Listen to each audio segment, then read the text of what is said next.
आज की वीडियो में कक्षा 10वीं की हिंदी चैप्टर नंबर 7 हिरोशिमा कविता के लेखक है सच्चिदानंद हीरानंद वात्स्यायन अज्ञे जी। इसका हम लेखक परिचय बताएंगे, उसके बाद हिरोशिमा कविता को हम पढ़ेंगे और उसका संपूर्ण हिंदी अर्थ बताएंगे। तो चलिए हम स्टार्ट करते हैं यहाँ से। अज्ञे जी का जन्म 7 मार्च 1911 ईस्वी में कसैया कुशीनगर उत्तर प्रदेश में हुआ था, किंतु उनका मूल निवास करतारपुर पंजाब था। अज्ञे की माता अवंती देवी थी और पिता डॉक्टर हीरानंद शास्त्री एक प्रख्यात पुरातत्ववेत्ता थे। अज्ञे की प्रारंभिक शिक्षा लखनऊ में घर पर हुई। उन्होंने मैट्रिक 1925 ईस्वी में पंजाब विश्वविद्यालय से, इंटर 1927 ईस्वी में मद्रास क्रिश्चियन कॉलेज से, BSc 1929 ईस्वी में फोरमन कॉलेज लाहौर से और MA अंग्रेजी लाहौर से किया। अज्ञे बहुभाषाविद थे। उन्हें संस्कृत, अंग्रेजी, हिंदी, फारसी, तमिल आदि अनेक भाषाओं का ज्ञान था। वे आधुनिक हिंदी साहित्य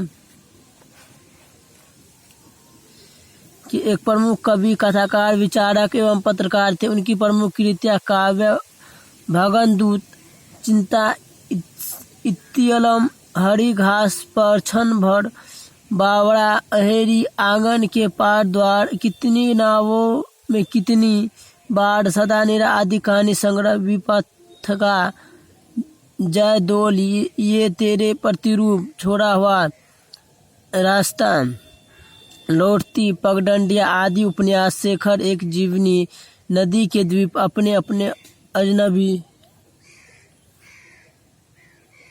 यात्रा साहित्य, अरे यायावर रहेगा याद, एक बूंद सासा उछली, निबंध, त्रिशंकु, आत्मनेपद, अद्यतन, भवंती, अंतरा, शाश्वती आदि नाटक, उत्तर प्रियदर्शी संपादित ग्रंथ, तार सप्तक, दूसरा सप्तक, तीसरा सप्तक, चौथा सप्तक, पुष्किरनी, रूपम बड़ा आदि। अज्ञे ने अंग्रेजी में भी मौलिक रचनाएं की और अनेक ग्रंथों के अनुवाद भी किए। वे देश विदेश के अनेक विश्वविद्यालयों में विजिटिंग प्रोफेसर रहे। उन्हें साहित्य अकादमी, ज्ञानपीठ, श्रुगा, यूगोस्लाविया का अंतर्राष्ट्रीय स्वर्णमाल आदि अनेक पुरस्कार प्राप्त हुए। 4 अप्रैल 1987 ईस्वी में उनका देहांत हो गया। अज्ञे हिंदी के आधुनिक साहित्य में एक प्रमुख प्रतिभा थे। उन्होंने हिंदी कविता में प्रयोगवाद का सूत्रपात किया। 7 कवियों का चयन कर उन्होंने तार सप्तक को पेश किया और बताया कि कैसे प्रयोग धर्मिता के द्वारा बासीपन से मुक्त हुआ जा सकता है। उनमें वस्तु, भाव, भाषा, शिल्प आदि के धरातल पर प्रयोगों और नवाचारों की बहुलता है। आधुनिक सभ्यता की दुर्दांत मानवीय विभीषिका का चित्रण करने वाली यह कविता एक अनिवार्य प्रासंगिक चेतावनी भी है। कविता अतीत की भीषणतम मानवीय दुर्घटना का ही साक्ष्य नहीं है, बल्कि आणविक आयुधों की होड़ में फंसी आज की वैश्विक राजनीति से उपजते संकट की आशंकाओं से भी जुड़ी हुई है। आधुनिक कवि अज्ञे की प्रस्तुत कविता उनकी समग्र कविताओं की संग्रह सदा निरा से यहाँ संकलित है। चलिए अब हिरोशिमा कविता को पढ़ते हैं। एक दिन सासा सूरज निकला, अरे क्षितिज पर नहीं, नगर के चौक पर धूप बरसी, पर अंतरिक्ष से नहीं, फटी मिट्टी से। छाया मानव मन की दिशाहीन, सब और पड़ी वह सूरज, नहीं उगा था पूरब में वह। परसा सासा बीचों बीच नगर के, काल सूर्य के रथ के पहियों के ज्यों अरे टूट कर बिखर गए हो 10 दिशा में। कुछ क्षण का वह उदय अस्त, केवल एक प्रज्वलित क्षण की दृश्य सोख लेने वाली दोपहरी, फिर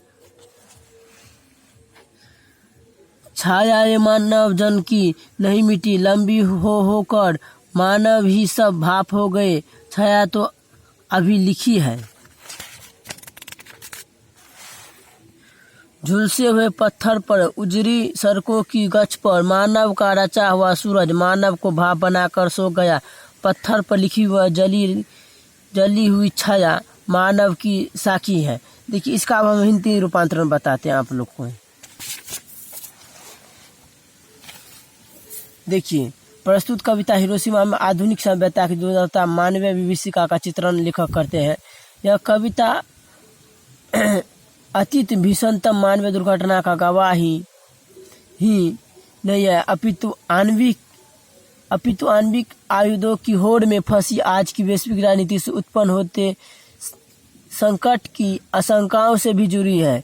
इस कविता में लेखक बताना चाहते हैं कि देखिए मानव जो अपने निर्माण करता है, देखिए हिरोशिमा कविता में देखिए हीरो एक बार बम जो गिराया गया था उसी के बारे में बोल रहा है। यानी मानव जो किसी चीज़ का आविष्कार कर रहा है, देखिए उसका हानि भी है। तो यही बोल रहा है कि एक दिन सहसा सूरज निकला, अरे क्षितिज पर नहीं नगर के चौक पर। यानी कि सूरज निकला धरती पर नहीं नगर के चौक पर निकला, पर अंतरिक्ष से नहीं फटी मिट्टी से। देखिए छाया मानव जन की दिशाहीन, सब और होड़ वह सूरज नहीं उगा था पूरब में, वह वर्षा सहसा बीचों बीच नगर के। यानी कि वो बोल रहा है कि बम जो गिरा था वो पूरब में नहीं गिरा था, वह नगर के बीचों बीच में गिरा था। और इस कविता में लेखक यही बता रहे हैं। और देखिए बीचों बीच नगर के काल सूर्य के रथ के पहियों के ज्यों अरे टूट कर बिखर गए हो दसों दिशा में। यानी कि वहाँ पर जो बम गिरा था तो पूरा मानिए ना बिखर गया था मिट्टी। और कुछ क्षण वह उदय अस्त केवल एक प्रज्वलित क्षण की दृश्य सोख लेने वाली दोपहरी, फिर छाया मानव जिनकी नहीं मिट्टी लंबी होकर मानव ही सब भाप हो गए। छाया तो अभी लिखिए, यानी कि बोल रहे हैं कि वहाँ के मानव सभी भाप हो गए हैं बम गिरने से। झुलसे हुए पत्थर उजरी सड़कों की गच पर, यानी कि पत्थर भी झुलस गए हैं, सड़क भी उजड़ गए हैं। मानव का रचा हुआ सूरज मानव को भाप बनाकर सो गया। यानी कि मानव द्वारा रचा गया था, मानव को ही भाप बनाकर सो गया। पत्थर पर लिखी हुई जली हुई छाया मानव की साखी है। देखिए इस वीडियो में लेखक यही बता रहे हैं कि हिरोशिमा के माध्यम से, यानी कि हिरोशिमा बम जो गिराया गया था उसी के बारे में लेखक बता रहे हैं। तो हमारा वीडियो कैसा लगा हो, वीडियो अच्छा लगा तो चैनल को सब्सक्राइब करें। अगले वीडियो में ऑब्जेक्टिव और सब्जेक्टिव क्वेश्चन बताएंगे। तो हमारा वीडियो अच्छा लगा हो तो चैनल को सब्सक्राइब करें और वीडियो को लाइक करना ना भूलें, और वीडियो को लाइक ज़रूर करें।